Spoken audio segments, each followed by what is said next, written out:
જય સ્વામિનારાયણ. પાલક ખીચડી બનાવવા માટે આપણે ચોખા, તુવેર દાળ અને મગની દાળ લીધી છે. ત્રણેય સરખા ભાગે લીધું છે અને પાલક લઈ લીધી છે. પાલકને આપણે પેસ્ટ બનાવી લઈશું મિક્સરમાં પીસીને. અને ખીચડી આ ત્રણેય વસ્તુ આપણે ધોઈને પલાળી દઈશું. તો દાળ ચોખા સરસ પલળી ગયા છે. હળદર, મીઠું અને ઘી એડ કરી આપણે આને ખીચડી બનાવી લઈશું. દાળ ચોખાના 3 ભાગનું પાણી લીધું છે મેં. ખીચડી તૈયાર થઈ ગઈ છે. હવે આપણે વઘાર કરશું. વઘાર માટે મેં અહીંયા ઘી ગરમ મૂક્યું છે અને વઘાર માટે આપણે આદુ, મરચું, લીમડો અને ટમેટું લીધું છે અને પાલકની પ્યુરી તૈયાર કરી લીધી છે. બાળકોને પણ બહુ ભાવે અને ખાવામાં એકદમ હેલ્ધી અને ટેસ્ટી એવી બને. આ ઘી ગરમ થઈ જાય એટલે આપણે રાઈ, જીરું, એક તમાલપત્ર, બાદિયા અને લવિંગ એડ કરશું.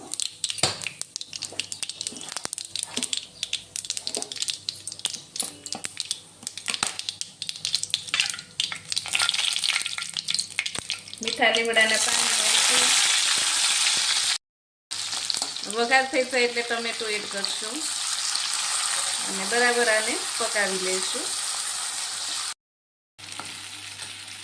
ટમેટું ચડી જાય એટલે આપણે એમાં લાલ મરચું પાવડર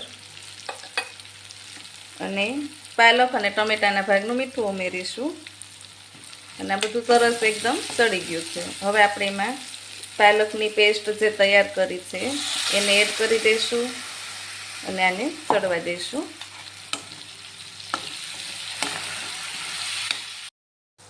પાલક ચડી ગઈ છે, ઘી છૂટું પડી ગયું છે. હવે આપણે એમાં આ ખીચડી ઉમેરી દઈશું. બરાબર બધું મિક્સ કરી અને ઢાંકીને 5 થી 10 મિનિટ એને રહેવા દઈશું.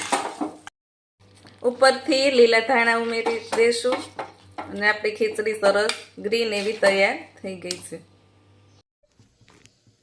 આજે બનાવવાના છે વેજીટેબલ ઢોકળા.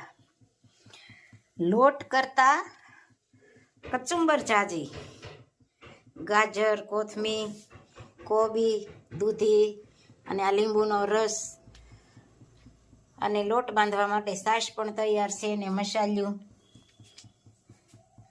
એટલે આજે બનાવવાના છે વેજીટેબલ દેશી ઢોકળા. ને એમાં મોણ નાખવાનું.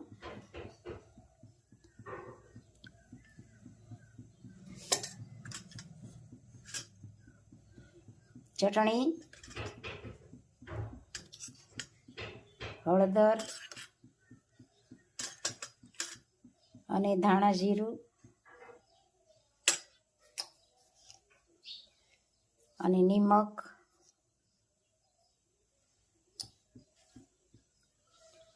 અને લીંબુનો રસ અને મસ્ત મજાનું આ બધું ભેળવશું.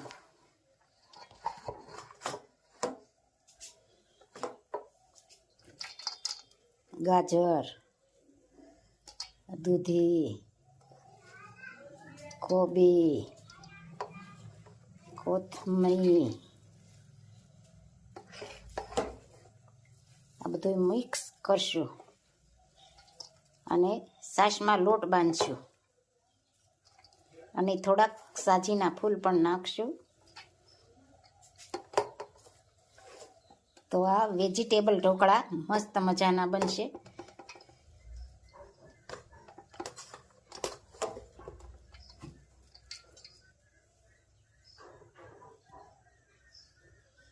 મસ્ત મજાના વેજીટેબલ ઢોકળા બનશે મસાલેદાર. પાણી ઉકળી ગયું છે મસ્ત મજાનું. અને અહીંયા થોડા થોડા વાળી મૂકવાના. આ રીતે ગોઠવી દેવાના સરસ મજાના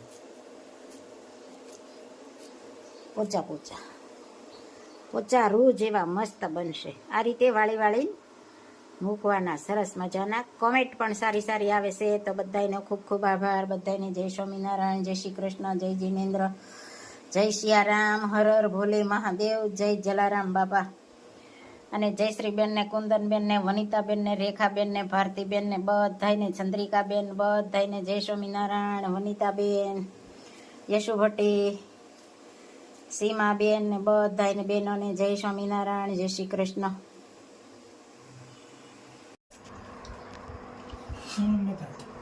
મસ્ત મજાના ઢોકળા તૈયાર થઈ ગયા છે. કેમ બન્યા બા? હા, વેજીટેબલ ઢોકળા. આ ગાજર ને દૂધી ને કોબી ઈ સાજુ નાખ્યું ને લોટ ઓછો નાખ્યો એટલે વેજીટેબલ ઢોકળા. મસ્ત મજાના ઢોકળા અને ચટણી. જય સ્વામિનારાયણ. સારું છે ને બા? મસ્ત મજાના તૈયાર થઈ ગયા છે. સાથે દહીં, કેરી ને ચટણી અને જમવાનું પણ ચાલુ થઈ ગયું. અદરે મોસારે સપનું આવ્યું, રામજી વનવાસ. ગુરુજી મારે જાવું છે રામની પાસ. નાથી ભરતજી શાલિની સરિયા, આવ્યા વન રાવણ મોજાર. ગુરુજી મારે જાવું છે રામની પાસ. અહો ભરતજી તમે ક્યાંથી ને કેને દેખાડું વનવાસ. ગુરુજી મારે જાવું છે રામની પાસ.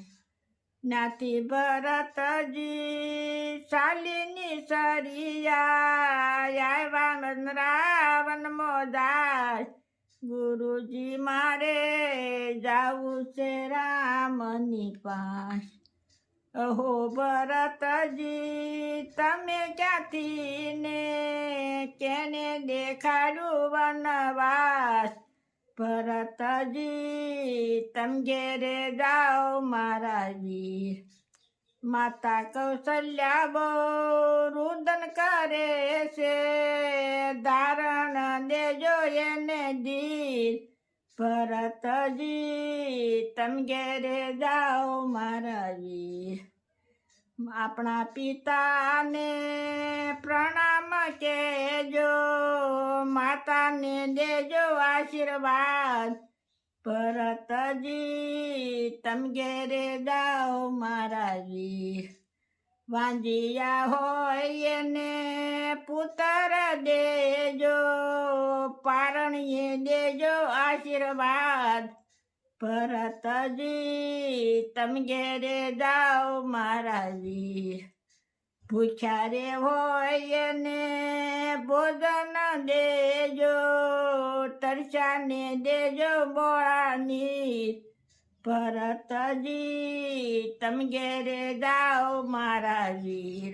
જય સ્વામિનારાયણ. જય શ્રી. ખૂબ સરસ મજાનું કીર્તન ગાયું મારા ભાઈએ. રામ વનવાસમાં ગયા હતા ત્યારે ભરતજી એની પાછળ ગયા ત્યાં. ત્યારે રામ એને વિનંતી કરે છે કે તમે ઘેરે જાઓ અને પ્રજાનું પાલન પોષણ કરો અને એનું બધાનું ધ્યાન રાખો. મારે વનવાસ પૂરો કરીને જ હું આવે, કારણ કે પિતાની આજ્ઞા પ્રમાણે જ હાલવાનું છે. એવા રામ હતા જે કઈ માતાએ જે વરદાન માગ્યા હતા એ દશરથ રાજા આપ્યા એ પ્રમાણે જ રામ હાલ્યા હતા. એટલે આપણે માતા પિતાનું કયું કરવું જોઈએ, કારણ કે રામ જેટલું તો કોઈને દુઃખ પડવાનું નથી અને આપણે સહન કરી ગયા એનાથી. રામ કેવા શીલે હાલ્યા હતા ને એવા શીલે આપણે થોડોક હાલવાની કોશિશ કરવી. જય સ્વામિનારાયણ. જય સિયારામ.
ચોખા